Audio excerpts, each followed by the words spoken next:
बिस्मिल्लाहिर्रहमानिर्रहीम अस्सलाम वालेकुम। My name is Ishan Khalid और आज हम डिस्ट्रीब्यूटेड डेटाबेस सिस्टम का लेक्चर नंबर 7 जिसके अंदर हम डिस्कस करेंगे characteristics of query processing. Last lecture में हमने देखा कि क्यूरी प्रोसेसिंग क्या है, क्यूरी क्या होता है और query process distributed database system में हम किस तरह से करवाते हैं और उसका कुछ इंट्रोडक्शन था बेसिकली।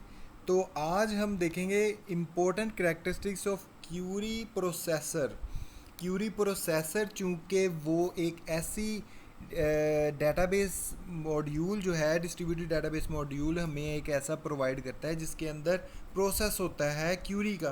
तो उस मॉडल को हम कहते हैं क्यूरी प्रोसेसर।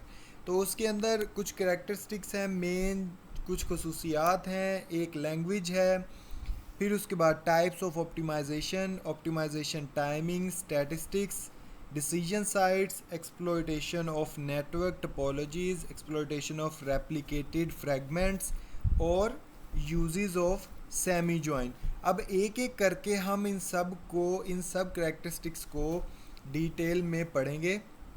तो सबसे पहले है लैंग्वेजेस क्या है, जैसे हमने पहले भी देखा कि क्यूरी प्रोसेसर का काम क्या है कि हाई लेवल जो क्यूरी होगी उसको लो लेवल क्यूरी में कन्वर्ट करना है।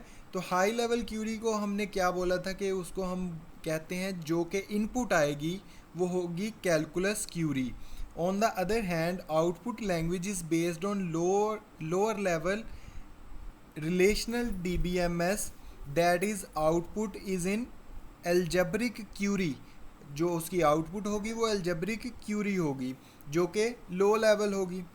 The operations of the output language are implemented directly in the computer system. Output language के जो भी ऑपरेशंस होंगे वो इम्प्लीमेंट डायरेक्टली हो जाएंगे कंप्यूटर सिस्टम पे।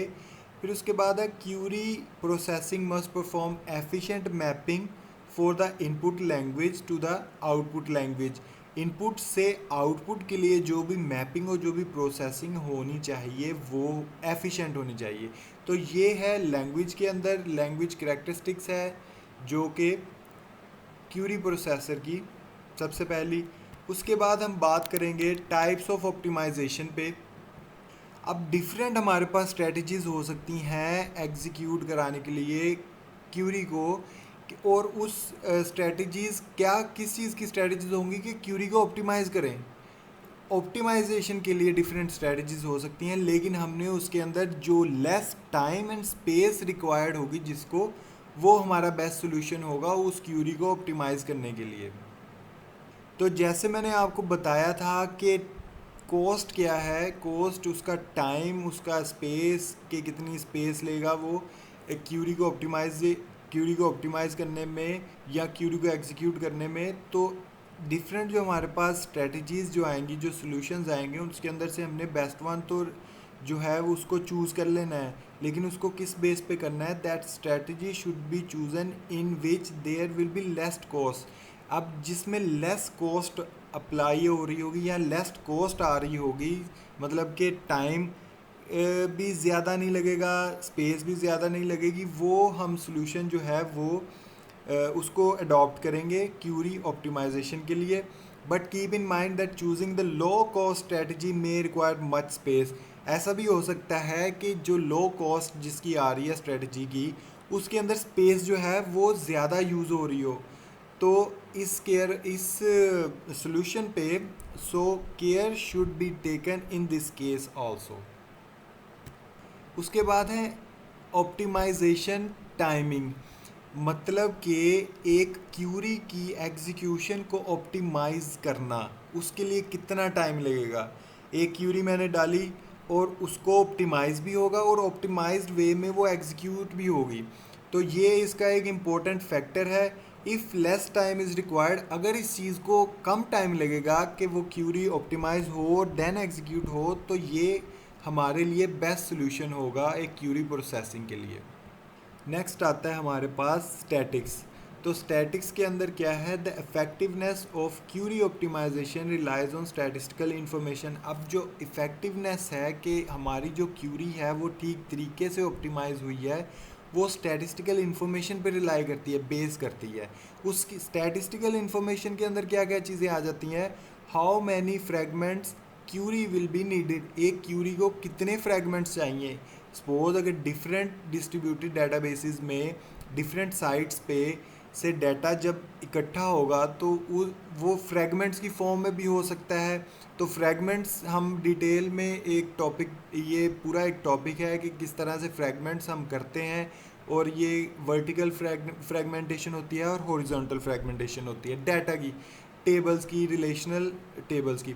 तो उसको हम अलग एक वीडियो में देखेंगे। तो अभी हम चलते हैं इसकी तरफ ही कि क्यूरी को कितने फ्रेगमेंट्स चाहिए एग्जीक्यूट होने के लिए, या कितने फ्रेगमेंट्स मांगे गए हैं क्यूरी के अंदर। Which operation should be done first, कौन सा ऑपरेशन पहले होना चाहिए। Size and number of the distinct values of each attributes of their relation. अब एट्रीब्यूट्स के अंदर कितने साइज़ की वैल्यूज़ हैं, किस किस्म के नंबर्स, ये वो सारी इस तरह की स्टैटिस्टिकल इन्फॉर्मेशन आ जाती है। हिस्टोग्राम्स भी इसी के अंदर ही आ जाएंगे स्टैटिस्टिकल वैल्यूज़ के अंदर। फिर बात करेंगे डिसीजन साइट्स पे। जिस तरह के डिस्ट्रीब्यूटेड डेटाबेस में जो हमारा डाटा होता है वो डिफरेंट साइट्स पे होता है, और क्यूरी जो करते हैं उसको आंसर करने के लिए भी डिफरेंट साइट्स जो हैं वो पार्टिसिपेट कर सकती हैं। लेकिन क्या है, most system use centralised decision approach. Centralised decision approach में क्या होता है कि एक single site generate the strategy, एक सिंगल साइट ही जनरेट करती है स्ट्रेटजी, मतलब एक क्यूरी का आंसर करने के लिए एक सिंगल स्ट्रेटजी, एक सिंगल साइट ही स्ट्रेटजी जनरेट करती है। और उस स्ट्रेटजी के अंदर हो सकता है कि डिफरेंट साइट से वो डाटा कलेक्ट करे और फिर उसको आंसर करे। तो however the decision process could be distributed among various sites. तो इसी तरीके से डिफरेंट साइट्स जो हैं उसमें पार्टिसिपेट करके उस साइट को डाटा देंगी, then the site will make strategy और टू आंसर द क्यूरी। अब एक इसका इम्पोर्टेंट फैक्टर है जो कि है exploitation of network topology.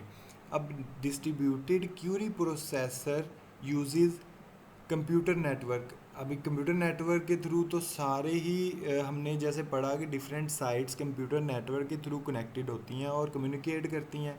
So it's performance depends also on which topology it is using. The cost, function, speed, utilization of various network resources are important factors for executing query processor in a distributed environment. अब distributed environment के अंदर उसकी speed, उसकी utilization of various network resources के जो जो network के अंदर रिसोर्सेज हैं उनको यूटिलाइज किस तरह से किया जा रहा है, उनकी फंक्शनैलिटी किस तरह से परफॉर्म की जा रही है। तो ये सारा इफ़ेक्ट करता है किसको, क्यूरी प्रोसेसर को, एक डिस्ट्रीब्यूटेड एनवायरनमेंट के अंदर। और अगर तो ये डिपेंड करता है कि आपने कौन सी टोपोलॉजी अप्लाई की गई है।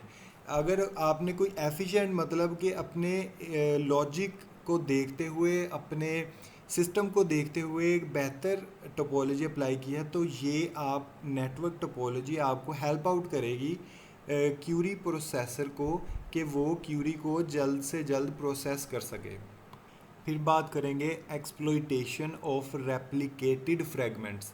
अब फ्रेगमेंट्स की जैसे हमने बात की कि डिफरेंट जो डिस्ट्रीब्यूटेड डेटाबेसेस होते हैं या टेबल्स होते हैं, उनके अंदर बेसिकली टेबल्स के फ्रेगमेंट्स डिफरेंट साइट्स पे हम रखवा सकते हैं, ठीक है।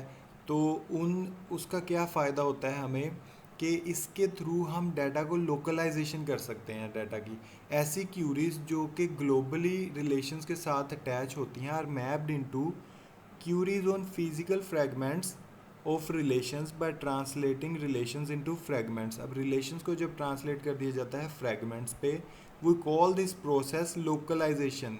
इस process को हम कहते हैं localization because its main function is to localize the data involved in the query। query के अंदर जो भी data involve होता है तो वो localize भी होता है, क्योंकि different fragments different sites पे पड़े हुए हो सकते हैं। For high reliability and better read performance, it is useful to have fragments replicated at different sites। अब reliability और better read performance के लिए ये चीज़ फ़ायदेमंद है कि हम different fragments के replicated करें, उनको रेप्लिका करें, मतलब उनको कॉपी करके डिफरेंट साइट्स पे स्टोर करवाएं, ताकि जब भी कोई रिक्वेस्ट होगी तो वो कुछ जो डाटा या क्यूरी का पार्ट होगा वो लोकली पड़ा होगा उसकी उस साइट पे, तो वो उसकी रिलायबिलिटी बढ़ जाएगी इस मामले में। अब क्यूरी प्रोसेसर की लास्ट जो करेक्टरिस्टिक्स है वो है use of semi join operation. ये सेमी जॉइन ऑपरेशन यूज़ करता है instead of join operation. In distributed system it is better to use semi join operation instead of join operation for minimizing data communication. Data communication को minimize करने के लिए joins का एक अलग से टॉपिक है, उसकी एक अलग से वीडियो बनेगी, उस पर आपको सारा जॉइंस के बारे में बताया जाएगा। बेसिकली टेबल्स का आपस में कनेक्शन को शो करने के लिए हम जॉइंस क्रिएट करते हैं। तो सेमी जॉइन जो है इसके अंदर रेप्लिकेशन अकर नहीं हो सकती, जबकि जॉइन के अंदर रेप्लिकेशन अकर हो सकती है, इसीलिए वो मिनिमाइज करने के लिए डाटा की कम्युनिकेशन को सेमी जॉइन जो है ऑपरेशन वो यूज़ करता है। तो आज के लिए सिर्फ इतना ही, मिलते हैं नेक्स्ट लेक्चर में, तब तक के लिए अल्लाह हाफिज़।